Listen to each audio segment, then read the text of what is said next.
Well, you know, we're all having a good time tonight. Here we are. Well, Oh, my man. One of you guys stay. The sound, we Some of lost. the We Mayflower lost. cigars. I'm not ready to light them up yet. Come on, man. Are you guys celebrating yet? You got to toss me one of We're those. not celebrating. How you doing, brother? Something about not counting your chickens too soon. That's right. Someone just put a little pappy in front of me. Absolutely. Yeah, Do you have a absolutely. glass? I could use a glass. Where did the glasses Where are the go? glasses at? Glasses I- back I- there? No. We have fresh cups. Somebody grab me wonderful one, people too. at the Daily Wire brought in a bunch of fresh glasses for Hey, this brother. delicious Kentucky bourbon that I insist you partake. Can I get If you look, I was going to wait to celebrate, but that was before Tim brought out like a $2,000 bottle. You might as well light up a cigar while you're at it. Exactly. I'm tempted to do You it. look great, by the way. You look great. Thank you. You look You know, this- absolutely- I don't. He looks all right. Yeah. Dapper is the word we use. Okay. This is Okay, he my looks Mayflower Cigars smoking jacket, which is sold out now, so no one can get it, unfortunately. But we're doing it with Shepherd's, which is the men's clothing company that is owned in part by Harrison Butker. And I just feel that the right now, it feels good. I don't want to get out in front of my skis. It feels good though.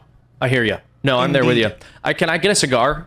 You can. Thank you. Wow. Well, I'm just asking. Wow. Listen, I'll take whatever ones I can get. Man. It's the art of the deal. I was asked earlier. The light, the dark, the big, the small. What's the I'll get one of the light ones. The light one is the Mayflower Dawn. Is it Dawn in America? The dark one is the Mayflower Dusk. Do you You expect them to clearly don't deliver it watch to his you? podcast because I do, and I know the names That's and the so- smoking. Did you want to advertise it instead of it? But No, that's fine. My man, toss it. 2, 3. Ladies don't smoke cigar. How dare you? I caught that. If I didn't catch that, my career would be over. It would be over. Instantly. True. Humiliating. This is the art of the deal. They asked me to do trivia on camera about elections for a cigar, and I was like, I'll get something wrong and look stupid. No. I was like, I'll just ask Michael for the hookup. Boom. And then we're you get in. it. We're in. When I have one in when my it's good handbag. advertising, it's free. Exactly. Exactly. So Michael, Yes. 89% chance of victory says the needle.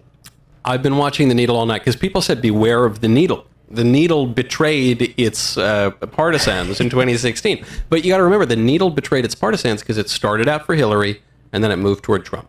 This time, it's not that it's been totally consistent. It's kind of stalled out and doubled back a little bit sometimes, but it's basically moved consistently in Trump's favor all night, including for the popular vote. Yeah. Yeah. Which Very means exciting. It's pretty far over for the popular vote. To be Yes. honest, for him. I think now we're past 1. And so the popular vote doesn't matter, and it actually offends me that we have to talk about the popular vote because that's not how elections are conducted. But it would I be. love that. Yeah, of course, I mean, it's just, we have a system of government here, and the libs, Absolutely. whenever they lose according to the rules, they say, but the popular vote. thing that doesn't matter. That's right. That's right. Mu Deng the hippopotamus actually said such and such, and you think it's not in the Constitution.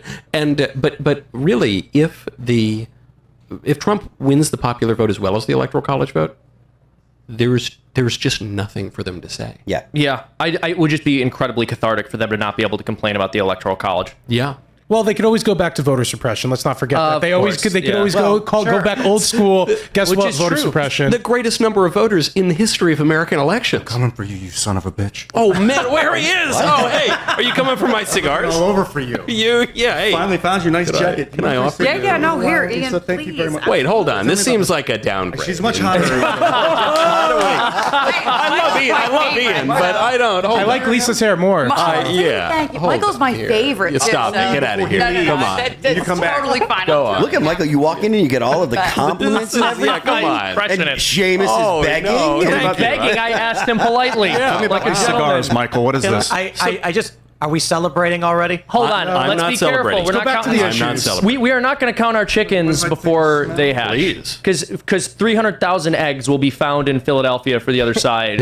Yeah, what do you think, the last Michael? minute. You ready to celebrate, or are you still? What do you? Jury's out. What are you thinking? I'm not ready to celebrate. I was alive in 2020, so I'm not That's ready right. to celebrate yet. However, going into this election day, a lot of people were saying it has to be too big to rig. That's right. And I said, I don't know if it really can be. It's very difficult with mail-ins and early voting. Right now, it's looking pretty big. Let's put That's it right. that way. I mean, right now, I wonder if there are enough votes in Philadelphia, no matter how powerful the machine is, to really turn this thing around. Pennsylvania right now looks good. Wisconsin looks really good. Wisconsin, I did think earlier in the night Wisconsin could be the determining factor, By the way, if he wins Wisconsin, I think it's over at this point, isn't it? Michigan. I think he looking needs good. Michigan, Wisconsin, or Pennsylvania, the two of the blue Okay. wall states, if I'm not mistaken. But it's looking really strong right now. So there is a chance. The other thing I was wondering is, are we going to be here all night? It's going to be 3 o'clock in the morning. my I don't get to goodness. spark up my Mayflower. Yeah. But actually, I don't know. I spoke earlier today to Senator Marsha Blackburn, our senator here in Tennessee. And I said, okay, Senator, look, I'm not asking who's going to win. You think the Republicans are going to win. But what time? And she said she thinks we get to 270 before midnight. Wow. Listen, I think so. did you hear what the Harris campaign is saying? Nothing. I heard they stopped responding to Oh reports. no, they said something. They sent out a letter where we were talking about this just before you came on, where they were basically saying we're expecting votes to come in late tonight, so this isn't over. I'm sure they are. But I want to give Yeah, a shout out to Lisa, who mentioned she's got sources at Mar-a-Lago. They think they won. They think they won. They're saying operating. Internals are showing that they won already, but Lisa, come back on. I'm going to Yeah, sit. hold I'm on. gonna sit Let out me- for a while. Just read them. Can I get a cup? Read out loud. I won't read it out loud. Lisa is sharing secrets with Michael Knowles. Oh, but you can make faces, though. Trade. I see a picture there. Lisa, That is low for sure. Lisa, forward that to me, please. Lisa, you got to show me that. Knowles, what's going on? Come on, in many words, in many This words. is unbelievable. Well, the first thing that's going on is I feel very cool because I have information now that you guys don't, and it makes me feel like a real cool guy. Well, she texted me that, so. No, I've got it. All right. This is. I'm actually not surprised to read that the tenor at Mar-a-Lago is pretty jubilant right now. Because you got to remember, I mean, the public polls, until you had that crazy outlier from Iowa in the past few days and these kind of last minute nonsense things, the public polls were looking good for Trump. Agreed.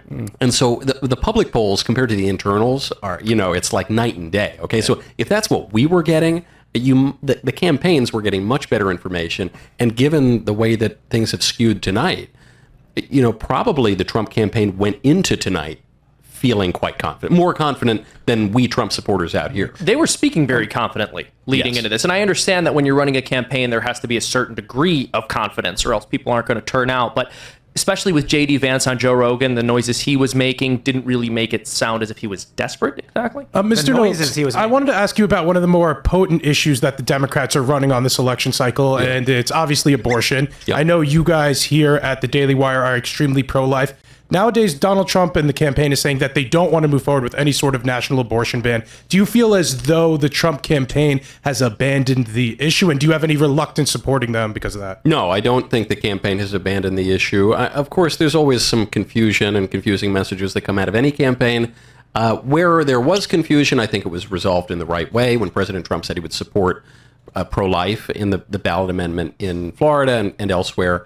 What President Trump has said on this is that he is pro-life and we have to win elections. That's what he says. And so when he says something like that, I don't think he's really talking about the substantive issue of abortion so much as he's talking about prudence as a political virtue, which Aristotle tells us is the paramount political virtue.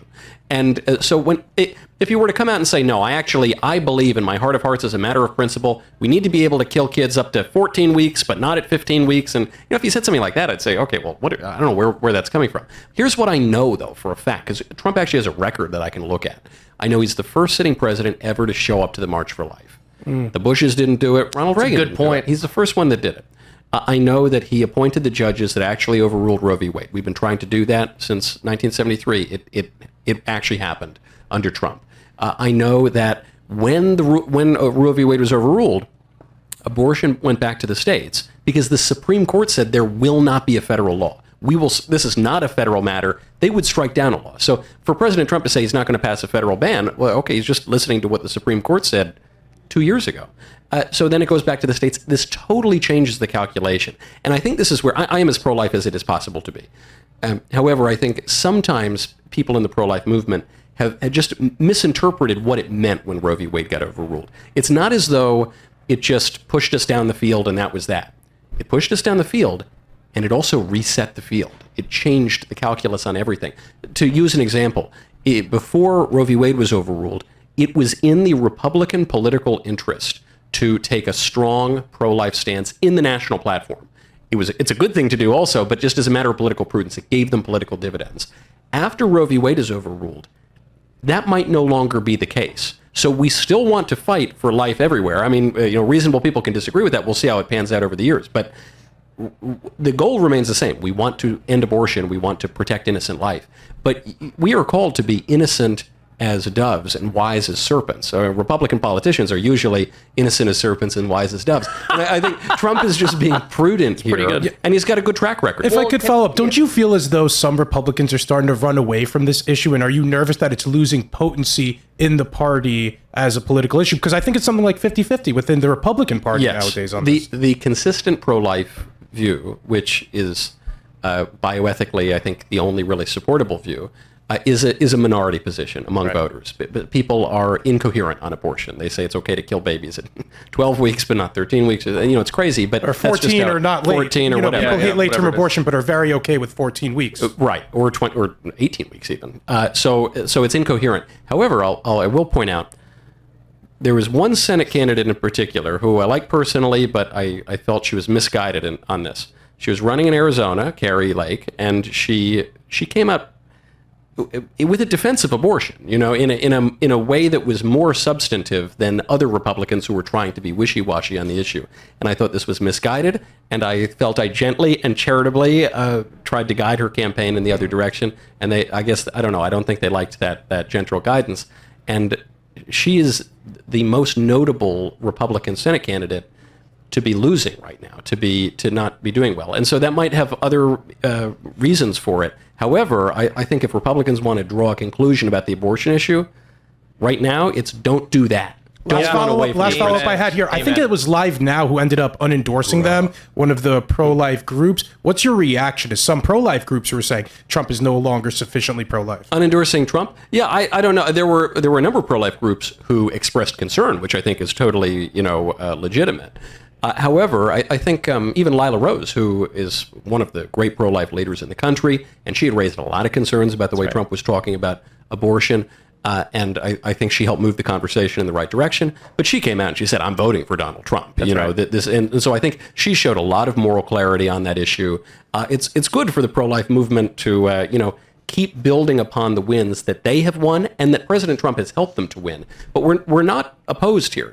Trump is the most pro-life president we've had, and it would be good to see even greater pro-life victories in a second term, which seems increasingly likely. I think it was in Florida where he was saying that he was rejecting the amendment they were doing. He changed his position on that. And actually, thankfully, that amendment failed. Could you explain that through? Just because I don't know that. So basically, what Amendment 4 did, it was an attempt to overturn the abortion law that existed in Florida, which makes it illegal to have an abortion after 6 weeks.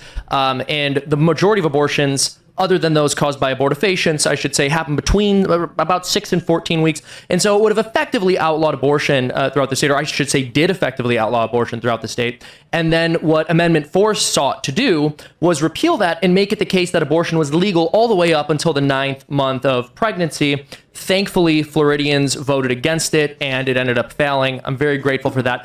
Fortunately, also, Trump reneged on his earlier comments. As far as being wise as serpents and gentle as doves, or innocent as doves, I agree with you. That has to be the strategy. I would just say, though, and I'm sure you would agree with me on this, there's a huge difference between making some of the noises on the issue that Trump made, where he was actually speaking in favor of it or saying that a 6-week ban is cruel, and just not commenting on certain elements of it that aren't going to be politically advantageous to you without ever abandoning the principle. Yes. Look, there's a delicate balance here, because what Trump was looking at is what we were all looking at, which is that whenever abortion has been put up for a ballot amendment, until tonight, actually, but since Roe v. Wade was overruled, whenever it's been put up for a vote in states, the pro-abortion side won. And so that is alarming information. If you want to protect life, you need to change your strategy to accommodate that. And so I entirely agree with you, Seamus. There's a way to talk about it. You think about the way Trump talked about Project 2025.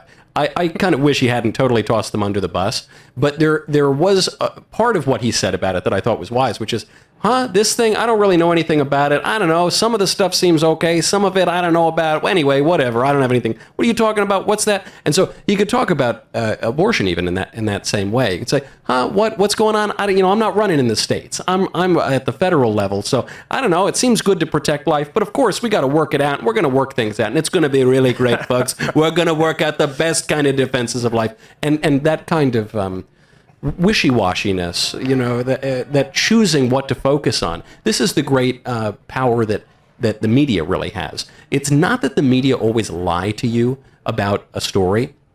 It's that they choose which stories to focus on. That's right. And which ones to suppress. And so that's actually a political skill. And I think Trump has used it well, and we can continue to use it well. And the reason why I want to focus and keep bringing up abortion is because I do truly believe this is one of the only things that Democrats have going for them, and it is extremely potent in their party. For now. Sure, that is the number one thing by far, and the 2, 3, and 4 are far down the list after that for many Democrats. I think you're not entirely wrong, but that's a number in one large part lobbyist group. that is in thing. That's in large part a product of the fact that Republicans have messaged very poorly on this. They haven't been unified around a single message.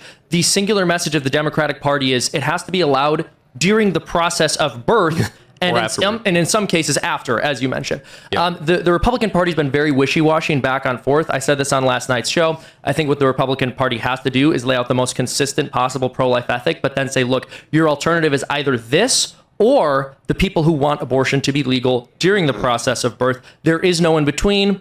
And the reality is I think most people would rather have abortion completely banned, even though that's not the most politically popular position, if that is the alternative to it being legal across the board. So right now in Pennsylvania, we got 82% reporting, and Trump is up by 3%. So it's starting to look exceedingly good for Trump in Pennsylvania.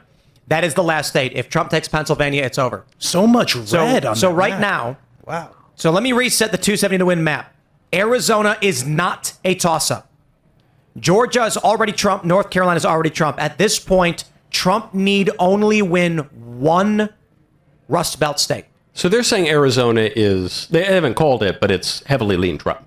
Yeah, so the forecast model, you can see here, 270 uses the standard polling. Arizona is basically similar to Iowa. Well, it's slightly less than, say, Iowa or Texas, but it's leaning Republican. Yeah.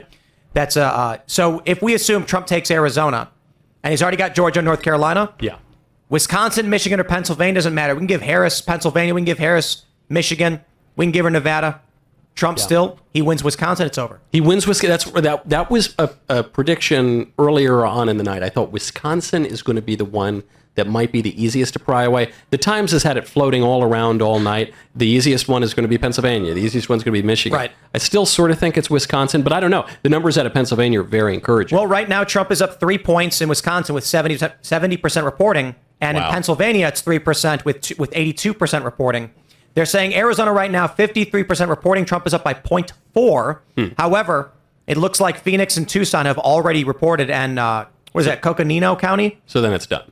So it's looking like Arizona, right? That's what the New York Times is saying. Arizona's basically, Arizona's 80%. Wow. It's so really I mean, at this point, right now, I mean, look at this.